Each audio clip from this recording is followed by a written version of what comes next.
Hey guys, welcome to another edition of the last album reviews.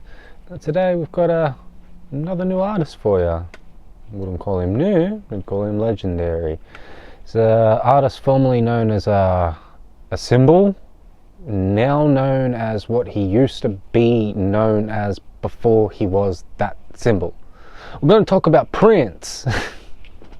We're talking about Prince's third album today, Dirty Mind. The 1980 record that, to be honest, I have to say is probably his launch into the sound that he would then become.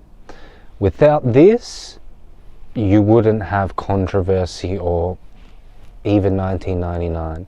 This is the foundation of those records. Coming in a little bit of a short time sort of span for this record, specifically for Prince as well. This record comes in at 30 minutes and 14 seconds. For a Prince record, that's very, very, very short. But I feel like that this was intentional. Now, I believe that this record was recorded on not even a quarter of the budget that the first two records were recorded on. By the time he came to this record, he recorded this in a underground basement in his own house on Lake Minnetonka. That's in somewhere in America. I don't know, someone fill me in. Lake Minnetonka, it sounds like a pretty cool lake anyway. I hear you can cleanse yourself somewhere. But yeah, this was recorded in his basement, which I think attributes to that sort of gritty sound that this album has. It was recorded on a 16-track tape machine, which sort of limits the amount of instruments on this record, and I feel like that's a good thing considering the fact that his last two albums were actually quite dense, specifically his first record. Musically, with the arrangements, it was very, very dense. This is none of that. It's stripped back, but it's his best effort. So let's rip right into it. We start off with the first track right now. It's called Dirty Mind. Now, it starts with a synth, I think, like a saw synth, and just the kick drum. Dun, dun, dun, dun, dun, dun, dun, dun. But if you listen to it, it sounds like another song that came after it, at least to me anyway, a similar sort of rhythm. It kind of feels like Sweet Dreams Are Made of This, just in the beginning when it starts. And it goes back into just that synth and just the kick. That's the only time I get reminded of that song. Other than that, this song is an earworm song. It doesn't overstay its welcome. It plugs along at the same tempo pretty much the whole sort of way. Prince comes in with a bit of a falsetto, singing a lot of sexualized lyrics. A lot of euphemisms to cars, and obviously, the good old sex. What do you want me to say? It's sex. It's dirty sex. Look at the cover. Look at this man. So yeah, Dirty Mind honestly is an amazing song. It's a perfect song to start off the record, and it lets you know what you're in for with the rest of the record, because we lead into track 2. And our track 2 is a song that I love quite a lot. I've actually covered it myself with the raw little cover, playing guitar and all that sort of stuff. No EQ or anything like that. It was literally just an iPhone video. I just sat and I played this song. I love it so much. It's a fun song to play. It was called When You Were Mine. Now, this song was also, I believe, covered by Cyndi Lauper. She used it as a single as well on one of her records, but this is the definitive version for me, the Prince version. It has to be, he gave away a lot of famous songs to famous people, but when you hear the original versions by him, I don't know, those cover versions then lose their charm for me anyway. So When You Were Mine starts off pretty cool. It starts off with some guitars and a bit of bass and some synths and all that sort of stuff, and Prince is playing pretty hard. If you listen to the actual, if you listen to it closely, he's twanging away, like, you know, plucking as hard as he can when he's playing this song, and it just gives it a really cool sound, gives it this sort of jangly sort of sound. And again, he comes in with the falsetto, and it's a perfect little pop song, you know, the way it's structured, the way that the chord progression goes, it's absolutely immaculate. So yeah, When You Were Mine is just an earwormy sort of track that you will not forget. Honestly, it's probably his best sort of, I guess you could say, pop song up until this point. It's the perfect sort of song. Doesn't overstay its welcome, comes and it goes, and it's a song that you'll be playing over and over and over again. Now we come up to track 3. Track 3 starts with a pretty cool little synth line. It might be played by Dr. Fink, I don't know. I couldn't really track that down, that information. I know he played something on this record. It says he played some synths on this record. But anyway, it starts off with a pretty cool little dun dun dun dun dun dun arpeggiated synth line. And it reminds me, that synth line reminds me of like an 80s like news broadcast for some reason. Like you would hear that before breaking news, you know, dun dun dun dun dun dun dun dun, dun. Breaking news, you know, your family's dead or something. Anyway, it's back to the song. Yeah, after it starts with the synth part, dun dun dun dun dun dun dun dun dun, goes into a nice tight little pocket, and again, Prince starts with like a little bit of a falsetto, like, you know, come here, baby, I want to talk to you. And it's got like, I don't think it's got a grand piano, but it's got one of those Yamaha, like, I think like it's like a half piano, something like that. It's like, it's a piano. I don't know if it's a synth. It's like in between a synth and a piano, I think. I'll put a photo of it up here somewhere. It sort of mellows out the album a little bit, sort of lets you settle down a little bit after the first 2 songs were very, very poppy. And yeah, it's just a song that you'll just get stuck in your head. It's another banger pretty much. So I definitely recommend checking out that song. Now we slow it down a bit in this part of the record. We got track 4. It's called Broken Heart Again. We've got a bit of a swing sort of feel to this song. It's a pretty cool sort of vibe to the sort of song.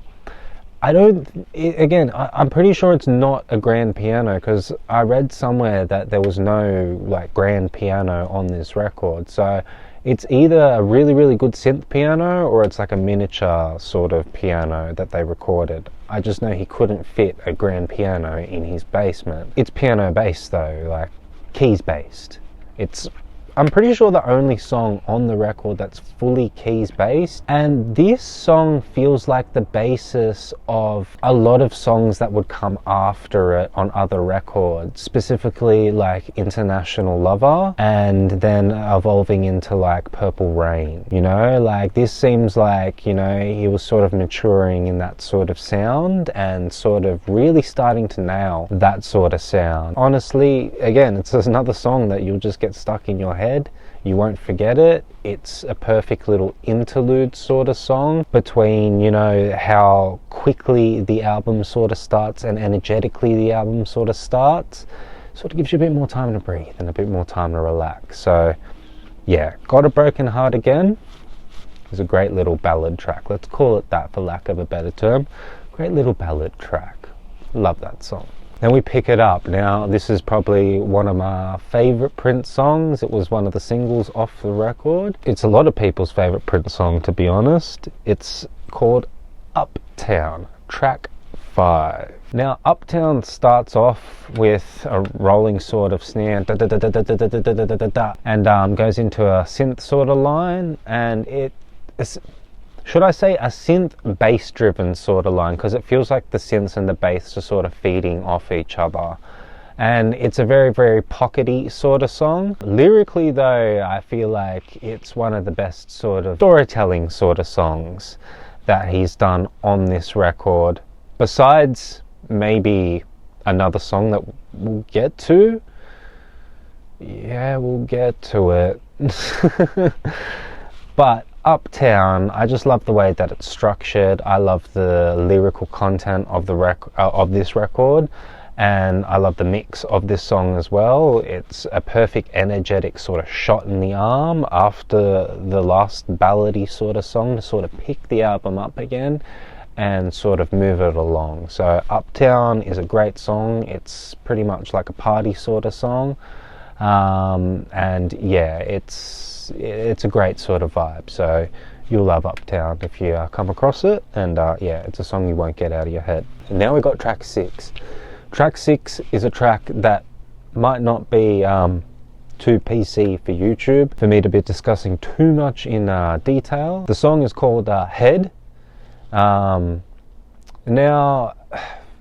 I can leave a lot of that up to your imagination about what the song is about. I just love the pocket of this song. Honestly, the bass and the drums on this song just make it. Like, they just lock in so hard, and can't really say anything else about the lyrics, because I don't want to get demonetized or anything like that. I don't want to get in trouble with the YouTube police. So yeah, Head's just a song you're going to have to listen to for yourself, and you'll realize why this man is responsible for the parental advisory sticker that you see on all records pretty much today. Now we'll get to track 7.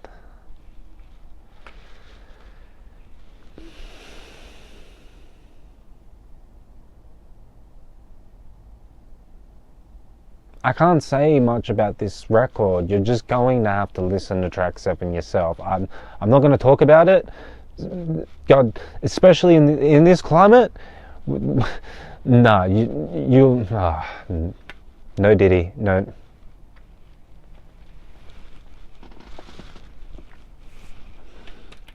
I don't know why he wrote it. You're gonna have to just see for yourself, but in this day and age, in this climate, it's not something I really want to talk about.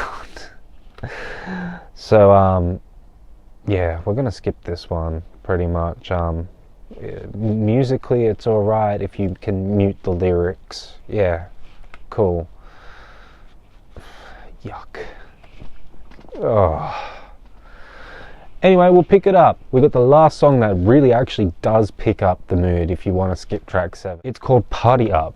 Now, this is a song that has a performance that I love watching live. It's his SNL performance when he did it, of Party Up. It's absolutely awesome. If you can track it down online, I don't think it's on YouTube, so you might have to track it down somewhere else. You might have to Google it or something, I don't know. You could find it on like Internet Archive. It's a great song, and it's an excellent sort of closer. It's a bit of a political song as well. It's the only sort of political statement on this track. It's an anti-war song. It's another sort of in the pocket sort of song. It's absolutely awesome, you know. I can't really complain about an ending sort of song like this. It's another sort of party song. The rhythm you won't get out of your head. It's a steady sort of rhythm, and it doesn't really break that rhythm throughout this whole track.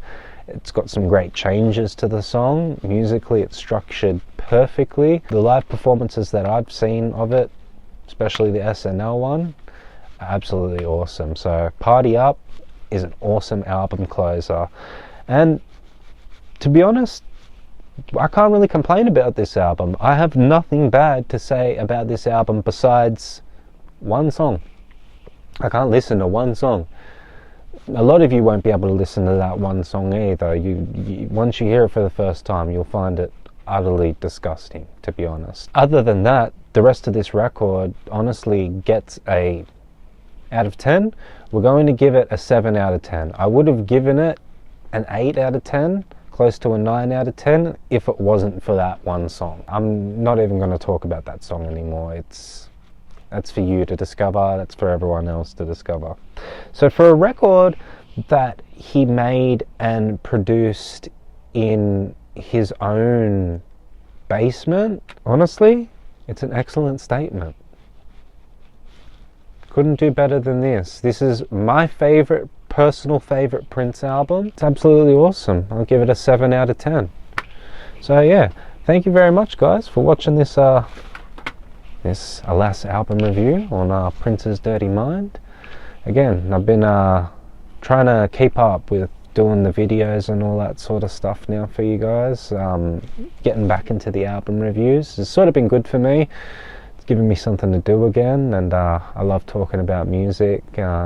Just love sharing my opinion and all that sort of stuff. So yeah, at the end of the day, remember that too. If I said something about a song that you might not necessarily like or might not necessarily agree with, remember that's just my opinion. It's not gospel. Like most critics, you know, don't take what they say as 100%, you know, gospel or 100% truth, you know, about what that record is. You really just have to listen to it yourself, because music at the end of the day is a subjective experience. So I'm just happy to share my opinion with you guys. I'm glad that anyone that's sticking around to watch it is watching it. I want to thank anyone that's actually subscribing and liking and sharing and commenting. You guys are absolutely awesome, and I'll have some things set up for you guys very, very soon. Maybe we might do like a t-shirt or something. Who knows? Might launch the Alas merch again, try and do like a season 2. But yeah, thank you guys for all the support. Let me know in the comments if there's anything you want to see, any album review you want me to do, want me to talk about. If you think there's an album that I might be able to cover pretty well, mention it in the comments. So thanks guys for sticking around. I've been Mickey Sticks. You've been awesome. I'll see you guys later. See yas.